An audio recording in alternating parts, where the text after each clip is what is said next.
Here we are again, Roots, Unit 4. Our first root is Greg. Greg, he's a nice guy.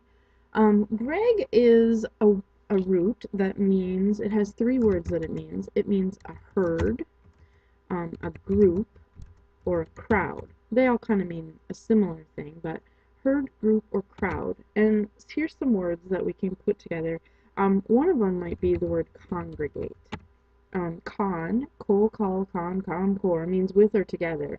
So if you congregate, it just means that you are getting together in a big group. The noun form of this is something you might have heard, congregation, especially if you think of like a church. A lot of times people in a church will say like the congregation, and that means the group of people, the group of people who have gathered together.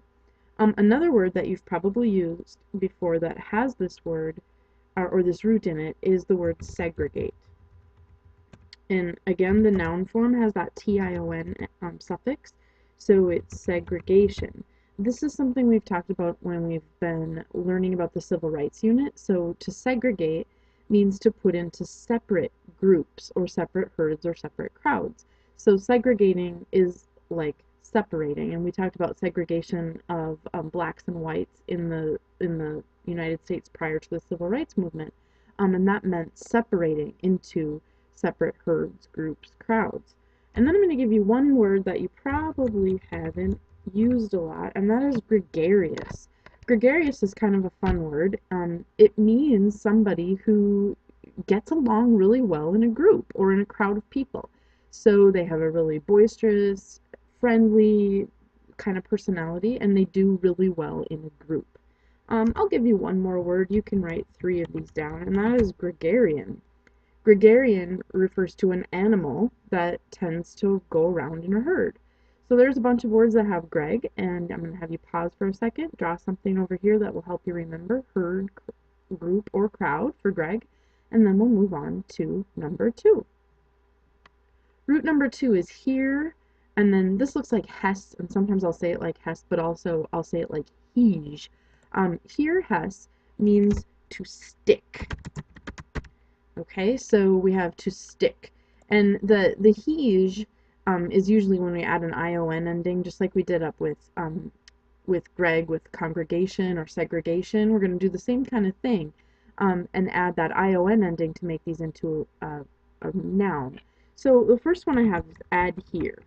To adhere means to stick. So I might use some tape to adhere my picture that my son drew for me to the wall above my computer. I'm going to adhere it with some adhesive tape, and the process of sticking something would be known as adhesion. Okay, so we've got here and we've got hes or hege right there for adhere. And then there's another way, another prefix that can be used with this, and that is co. Core, just like in congregation, means with or together. So when you're in science class and you start talking about how water molecules cohere, it means that they stick together. They are cohesive. And then the process of doing that is called cohesion. And sticking together, like I might say, hey, I would like your essay to be cohesive, meaning I'd like your ideas to stick together. Or going back to that science example, the cohesion of the water molecules means that if you jump into the pool and you don't dive, you do a belly flop, it's going to hurt because those water molecules are stuck together. So adhere and cohere are the two words that use this here, hege to stick. I'm going to give you a second to pause this and draw something to help you remember that. Moving on, since we were talking about water, right now we've got a root that means water. So hydra, hydro, and hydra. This is kind of like the base root here, hydra, and then sometimes it has an O before the rest of the word, and sometimes it has an A. So like I said, this means water, and there are lots of different words that use this. I mean, the first one that comes to mind is just hydrate. If you talk about hydrating, it just means you're adding water. And then the prefix D in front of that, if you dehydrate, I can't write and talk. If you dehydrate, it means that you're taking the water out of something. So if you get dehydrated when you have the flu, it's because you aren't able to keep any liquids down, and it's really bad for your body. Another word that you can do, well, if you're driving in your car and there's a lot of water on the road, you might hydroplane. And that's just what it sounds like. A plane is like flying basically, and it's like you are moving up on top of that water and you're out of control because you're kind of floating on top of the water with your tires. And then one that's a little bit further away from that is hydraulics. And again, hydraulics. So hydraulics are machines that are able to run a little easier because of the use of fluid, of water. And so hydraulics in a car, you know, they make the wheels bounce up and down. That's using fluid, compressing fluid and letting fluid expand to help the car lift the car. You can use a hydraulic jack, and that hydraulic jack, again, uses compressed fluid to assist the machinery in doing some lifting. So here's some words with hydra, hydra, and you can draw a picture and move on to, the opposite. Number 4 is ignis, and since we had hydra, water, here we're going to have ignis, which means fire. And there aren't a lot of words with ignis in them. They're all kind of related. The first one is ignite, which just means to start a fire. And you could ignite a forest fire by carelessly throwing something with a spark into, you know, some brush or something like that. If you ignite, it means like the act of starting a fire. It can be used really literally like that, like a spark flying out your window of your car and starting a forest fire. Or it can be like to ignite somebody's curiosity. It's more figurative, like you're just like sparking it. You're getting them started. The ignition in your car, again, when you add that tion, you just take that verb ignite and you make it into a verb. So this means the act of or state of starting something on fire. The ignition in your car literally starts a fire in your engine, and that's how the engine works. It's an internal combustion engine. So ignition is the act of starting something on fire. And then the last one is another science word. So igneous. Igneous is a kind of rock, and it's a rock that's made when when magma comes up and it turns into lava and it hardens, it crystallizes into a rock. And so that kind of rock is called an igneous rock, and igneous means like literally from the Latin, born of fire. So that fiery, molten rock turns into an igneous rock. All right, you can go ahead, draw something over here that'll help you remember ignis means fire. And then we're moving on to number 5, which is eject. Eject means to throw. So you can eject, like a pilot might be ejected from the plane. You can reject, that means to throw something back. Like, I don't like that, I reject that. Or if you ask somebody you like out on a date and then they reject you, it's like they're throwing you back. You can inject something, that means to throw it in, like a doctor might inject you with some medicines. He's throwing it into your body, into your veins. Let's see. You can have an object, which is kind of a strange way because, you know, you could throw an object, but also to like think about any court shows that you've seen in like a court where they're like, I object to that. It's like they're throwing up an obstacle. So we've got some prefixes here and some roots that are a little bit further from their literal Latin meaning, but still kind of like throwing something up. Okay, you can draw a picture here that will help you remember eject is throw, and then we'll move on to number 6. Since we're talking about the courtroom, we have Judas. Judas it means judge, or it means law. So this is one of those cases where the meaning is actually kind of in the root. So judge comes right from the Latin. It means judge, and you can put justice here. Oops, we can spell it right. Justice. So judge or justice. So we have the word judge, and the judge is a person who judges or dispenses justice. And we can have like the system is the judicial system.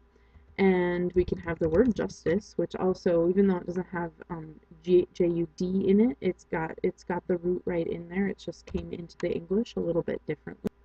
We have a word that has a prefix that you guys know, which is pre. Pre means before.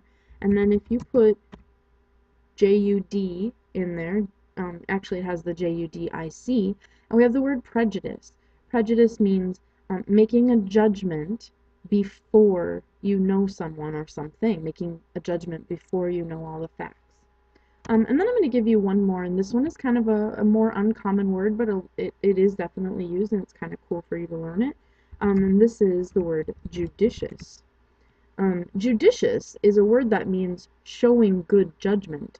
So if you are, if you make judicious choices, it means that you're making choices that show you have good judgment. You might talk about having a judicious use of your time or being judicious about your choice of friends. All right, draw a picture that helps you remember Judas means judge or justice. And then sticking with our court system here, we have L-E-G, league, like legal, and that is going to mean law or lawyer. So we have legal, and that means it is according to the law, and we can put a prefix ill in front of that. Ill in ear means not, so illegal is not legal. We can have legislate, which means to make laws, and the body of government that does that is the legislative body or the legislature. Okay, there's some words. All of those words have something to do with lawmaking. Okay, moving on. Number 8 is levis, and levis means light, but it's not light like a glowing light. It's light like in weight. And here's a couple of words. These are all kind of far away from the literal meaning. So we have this first word. This is a tough word, levity. We've talked in book club about the vocab word gravity, which is like the seriousness, the heaviness of a situation. This would be its opposite. If you came into a funeral and you told a joke, you might be trying to add a little bit of levity to a very grave situation. You're trying to lighten things up. So levity is kind of a light-hearted, easygoing mood. Levitate is to float up as if you are like supernatural or something, or like you're really super light. And then you can also have this word, and this is a tough word. It's on the SAT's practice list. Alleviate, and that means like to lighten a load. You can take medicine. In fact, there's a headache reliever that's called Aleve, and it's based on this root where it's like, let's lighten your pain by taking this. You could take some medicine to alleviate your headache. You could help a little old lady across the street by alleviating her burdens, picking up some of her bags that she's trying to carry and lightening her load. Okay. Number 9, litter. This one means letter. It's very, very similar to the way it sounds. So litter, letter. And some of the words you guys already know, like literature. Literature, anything that's written with letters. Literate means that you can read letters. This is one of our poetry terms, alliteration, and I always help you remember it by letter. That's when a poet or a writer uses repeated letter sounds like the sneaky snake slithers slowly. The repeating of those consonant sounds. Well, let's move on. Number 10, the last one, liber, it means free. So you have words like liberate, which means to set people free, or delivery from slavery, delivery from evil, it means freedom. You can have the word liberal. If you put a liberal amount of ketchup on your hot dog, it means you're being very free with the ketchup. You're just letting it flow. And those are some words that mean free. All right, I think we're done.